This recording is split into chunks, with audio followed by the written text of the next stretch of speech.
This morning on Inspirational Breakfast, magician and member of the Magic Circle, Roger Lapin's joining us in the studio to talk to us about magic, and particularly as Christians, should we be getting involved and dabbling with magic? 9 minutes past 8 on Inspirational Breakfast. 15 years ago today, David Blaine, the American magician, climbed into a glass box above the River Thames for a long stint with no food to try and survive in a magical stunt to wow the world. You were too young to remember, weren't you, Rosie? Do you remember it? No.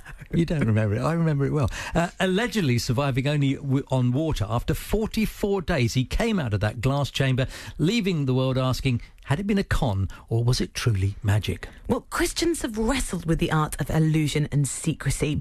Joining us this morning is a member of the Magic Circle and Christian magician, Roger Lapin. Morning to you, Roger. Good morning. So what type of magician are you? So I'm what you call a close-up magician. Okay. I predominantly perform tricks to groups of people sat close together on tables, and then I also do cabaret, but I'm a wedding entertainer, a party entertainer, so I spend my evenings bringing magic to parties, basically. So. How did you get into the Magic Circle? So the Magic Circle, that's a very good question. A lot of people, you need to say it correctly, because if you say the Magic Circle, which is what it is, it's not a magic circle. So a lot of people are worried that it's this secret circle of magicians that all meet together and cook up spells, but it's just a group of magicians that meet together, and they meet in London once a week.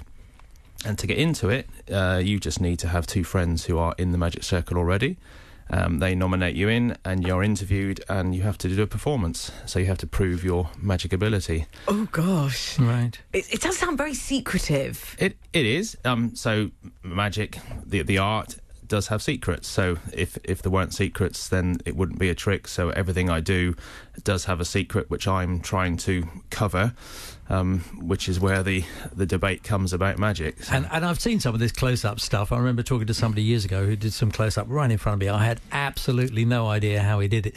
The only problem these days is Google, isn't it? It is. I'm afraid you can Google a lot of tricks these days. Yeah, so you can look it up, and what I do is entertainment, so I feel like I'm entertaining people. Sure. And if you want to learn the secret to a magic trick, predominantly you can go and find it most times. Well, we're not going to spoil anything here. I think we should see some magic. Okay. John, are you ready to be have magic performed on you? Yeah, sure. Okay, Roger, take it away. Yes, I've got a few things here. Now, as you can appreciate, magic doesn't work brilliantly on radio, so I'm standing up to get a better look. everyone listening You can here trust is, Rosie and I to say, wow.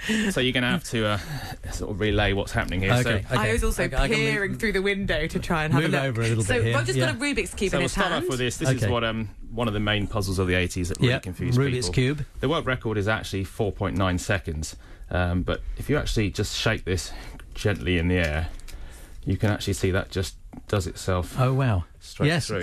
That was scrambled, and he just shook it, and it's all sort of... That's all done. Well, that's the world record then, is it? We've just broken the world record there. Okay, right. I'm going to stand up for this next one. Okay. If you could just tell what we've got.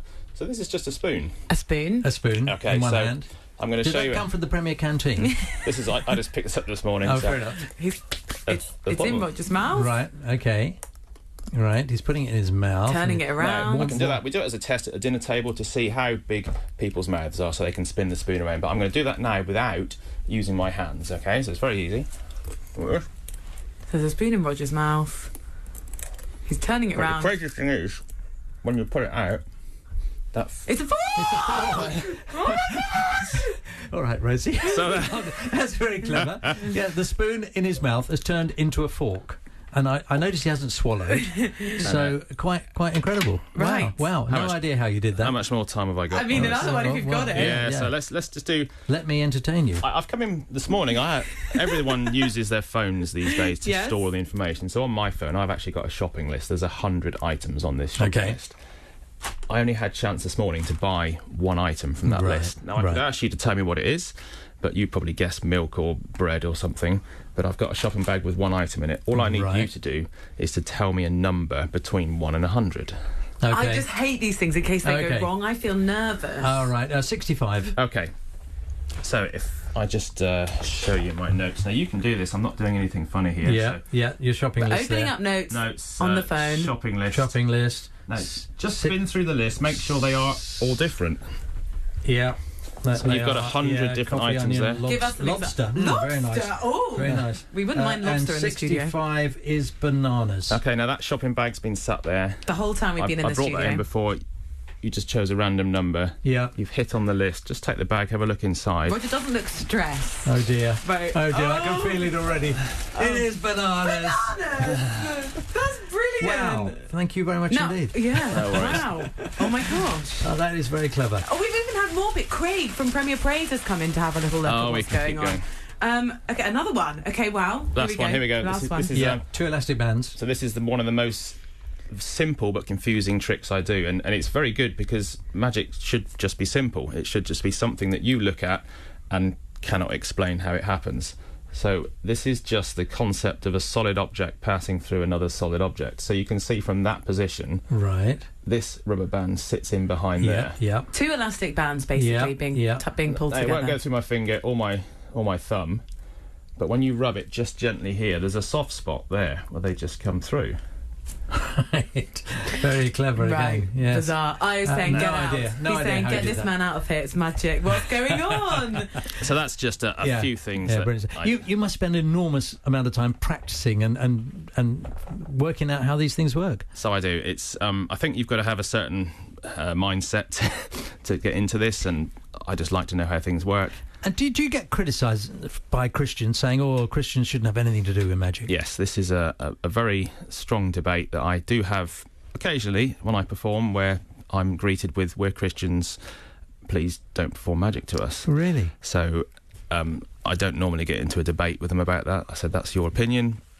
But I think the origin of that comes from the Bible, obviously, where It's about the word magic. the word really, isn't magic it? Yeah. and the word magicians. And magicians in the Bible were people who were tapping into evil spirits and claiming to have powers they didn't have, whereas a modern-day magician is just an entertainer.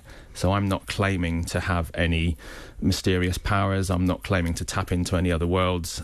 You fully appreciate what I've just done there is not any magical ability, any secret things going on. It's just a skill and something that I've done that's confused your head, and that's about it. Certainly done that. It has. And very clever. Presumably you do acts at weddings. That's your type of event that you do. What else? Yeah, so all sorts. I mean, from literally a party of 2 where someone wants to propose to their girlfriend. I've done a few engagements on the street where someone wants to propose and they want me to bring the ring out in a magical way, so I'm like a street entertainer or a restaurant and magician, all the way up to, we've done things on cruise ships where there's 800 people and there's 4 or 5 magicians that all go around together, and anywhere where you just need a little bit of extra entertainment. Weddings, birthday parties, wedding anniversaries, they're the sort of top list, but anything really. Right. Well, it's been brilliant having you in the studio and just working out how, as a Christian, you counter those conversations when people say, "Oh no, magic, not for us." Roger Lapin, thank you ever so much for coming in. It's been absolutely brilliant. It's been a pleasure. Thanks for wowing us with bananas, elastic bands and spoons turning into forks, all live on the programme. You can find out more at rogerlapin.co.uk. That's rogerlapin.co.uk. Magician and member of the Magic Circle. Roger, thank you so much. Thank you. There we go, 17 minutes past 8. That was absolutely brilliant. Lots to come on the programme here on Inspirational Breakfast.